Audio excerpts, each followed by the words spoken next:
اللهم صل على محمد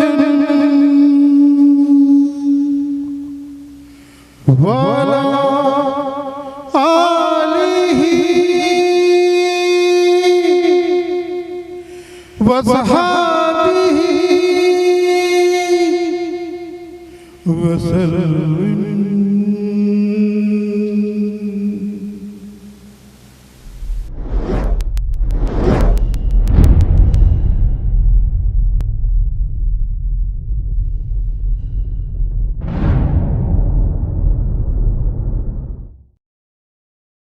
بسم اللہ الرحمن الرحیم.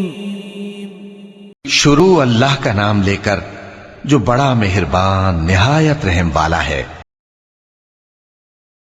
سفیان بن عینہ نے بیان کیا، انہوں نے کہا کہ ہم نے اس روایت کو یاد کیا تھا، اور یہ روایت انہوں نے ظاہری سے سن کر یاد کی تھی. ان سے ابو سلمہ نے بیان کیا اور ان سے ابو ہریرہ رضی اللہ عنہ نے کہ نبی کریم صلی اللہ علیہ وسلم نے فرمایا، جو شخص رمضان کے روزے ایمان اور احتساب حصول اجر و ثواب کی نیت کے ساتھ رکھے، اس کے اگلے تمام گناہ معاف کر دیے جاتے ہیں، اور جو لیلۃ القدر میں ایمان و احتساب کے ساتھ نماز میں کھڑا رہے، اس کے بھی اگلے تمام گناہ معاف کر دیے جاتے ہیں. سفیان کے ساتھ سلیمان بن کثیر نے بھی اس حدیث کو ظاہری سے روایت کیا. صحیح بخاری حدیث نمبر 2014. امام مالک رحمہ اللہ نے خبر دی، انہیں نافع نے اور انہیں حضرت عبداللہ بن عمر رضی اللہ عنہ نے کہ نبی کریم صلی اللہ علیہ وسلم کے چند اصحاب کو شب قدر خواب میں رمضان کی 7 آخری تاریخوں میں دکھائی گئی تھی. پھر رسول اللہ صلی اللہ علیہ وسلم نے فرمایا، میں دیکھ رہا ہوں کہ تمہارے سب کے خواب 7 آخری تاریخوں پر متفق ہو گئے ہیں، اس لیے جسے اس کی تلاش ہو وہ اسی ہفتے کی آخری طاق راتوں میں تلاش کرے. آخری عشرہ کی طاق راتیں 21، 23، 25، 27، 29 مراد ہیں. صحیح بخاری حدیث نمبر 2015. ابو سلمہ نے بیان کیا کہ میں نے ابو سعید خدری رضی اللہ عنہ سے پوچھا، وہ میرے دوست تھے. انہوں نے جواب دیا کہ ہم نبی کریم صلی اللہ علیہ وسلم کے ساتھ رمضان کے دوسرے عشرے میں اعتکاف میں بیٹھے. پھر 20 تاریخ کی صبح کو حضرت صلی اللہ علیہ وسلم اعتکاف سے نکلے اور ہمیں خطبہ دیا. آپ صلی اللہ علیہ وسلم نے فرمایا کہ مجھے لیلۃ القدر دکھائی گئی لیکن بھلا دی گئی، یا آپ صلی اللہ علیہ وسلم نے فرمایا کہ میں خود بھول گیا، اس لیے تم اسے آخری عشرے کی طاق راتوں میں تلاش کرو. میں نے یہ بھی دیکھا ہے کہ خواب میں کہ گویا میں کیچڑ میں سجدہ کر رہا ہوں، اس لیے جس نے میرے ساتھ اعتکاف کیا ہو وہ پھر لوٹ آئے اور اعتکاف میں بیٹھے. خیر ہم نے پھر اعتکاف کیا. اس وقت آسمان پر بادل کا ایک ٹکڑا بھی نہیں تھا، لیکن دیکھتے ہی دیکھتے بادل آیا اور بارش اتنی ہوئی کہ مسجد کی چھت سے پانی ٹپکنے لگا جو کھجور کی شاخوں سے بنی ہوئی تھی. پھر نماز کی تکبیر ہوئی تو میں نے دیکھا کہ رسول اللہ صلی اللہ علیہ وسلم کیچڑ میں سجدہ کر رہے تھے، یہاں تک کہ کیچڑ کا نشان میں نے آپ صلی اللہ علیہ وسلم کی پیشانی پر دیکھا. صحیح بخاری حدیث نمبر 2016.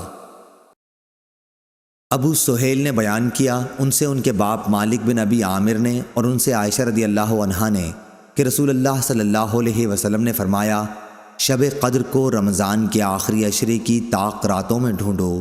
صحیح بخاری حدیث نمبر 2017. عبدالعزیز دراوردی نے بیان کیا، ان سے یزید بن ہاد نے، ان سے محمد بن ابراہیم نے، ان سے ابو سلمہ نے اور ان سے ابو سعید خدری رضی اللہ عنہ نے کہ نبی کریم صلی اللہ علیہ وسلم رمضان کے اس عشرے میں اعتکاف کیا کرتے جو مہینے کے بیچ میں پڑتا ہے. 20 راتوں کے گزر جانے کے بعد جب 21ویں تاریخ کی رات آتی تو شام کو آپ صلی اللہ علیہ وسلم گھر واپس آ جاتے. جو لوگ آپ کے ساتھ اعتکاف میں ہوتے وہ بھی اپنے گھروں میں واپس آ جاتے. ایک رمضان میں آپ صلی اللہ علیہ وسلم جب اعتکاف کیے ہوئے تھے تو اس رات میں بھی مسجد ہی میں مقیم رہے جس میں آپ کی عادت گھر آ جانے کی تھی. پھر آپ نے لوگوں کو خطبہ دیا اور جو کچھ اللہ پاک نے چاہا آپ نے لوگوں کو اس کا حکم دیا. پھر فرمایا کہ میں اس دوسرے عشرے میں اعتکاف کیا کرتا تھا، لیکن اب مجھ پر یہ ظاہر ہوا ہے کہ اب اس آخری عشرے میں مجھے اعتکاف کرنا چاہیے، اس لیے جس نے میرے ساتھ اعتکاف کیا ہے وہ اپنے معتکف ہی میں ٹھہرا رہے، اور مجھے یہ رات شب قدر دکھائی گئی لیکن پھر بھلوا دی گئی، اس لیے تم لوگ اسے آخری عشرے کی طاق راتوں میں تلاش کرو۔ میں نے خواب میں اپنے کو دیکھا کہ اس رات کیچڑ میں سجدہ کر رہا ہوں، پھر اس رات آسمان پر ابر ہوا اور بارش برسی۔ نبی کریم صلی اللہ علیہ وسلم کے نماز پڑھنے کی جگہ چھت سے پانی ٹپکنے لگا۔ یہ 21ویں کی رات کا ذکر ہے۔ میں نے خود اپنی آنکھوں سے دیکھا کہ آپ صلی اللہ علیہ وسلم صبح کی نماز کے بعد واپس ہو رہے تھے اور آپ کے چہرے مبارک پر کیچڑ لگی ہوئی تھی۔ صحیح بخاری حدیث نمبر 2018۔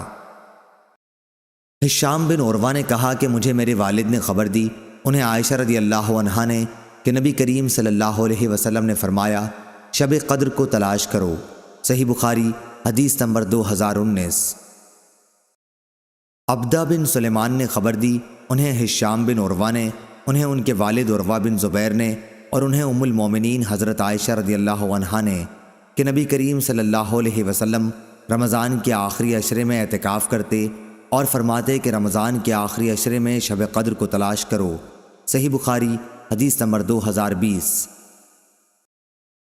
ایوب سختیانی نے بیان کیا، ان سے اکرمہ نے اور ان سے ابن عباس رضی اللہ عنہ نے، کہ نبی کریم صلی اللہ علیہ وسلم نے فرمایا شب قدر کو رمضان کے آخری عشرے میں تلاش کرو، جب 9 راتیں باقی رہ جائیں یا 5 راتیں باقی رہ جائیں، یعنی 21 یا 23 یا 25ویں راتوں میں شب قدر کو تلاش کرو۔ صحیح بخاری حدیث نمبر 2021۔ ابن عباس رضی اللہ عنہ نے بیان کیا کہ نبی کریم صلی اللہ علیہ وسلم نے فرمایا شب قدر رمضان کے آخری عشرے میں پڑتی ہے جب 9 راتیں گزر جائیں یا 7 باقی رہ جائیں۔ آپ صلی اللہ علیہ وسلم کی مراد شب قدر سے تھی۔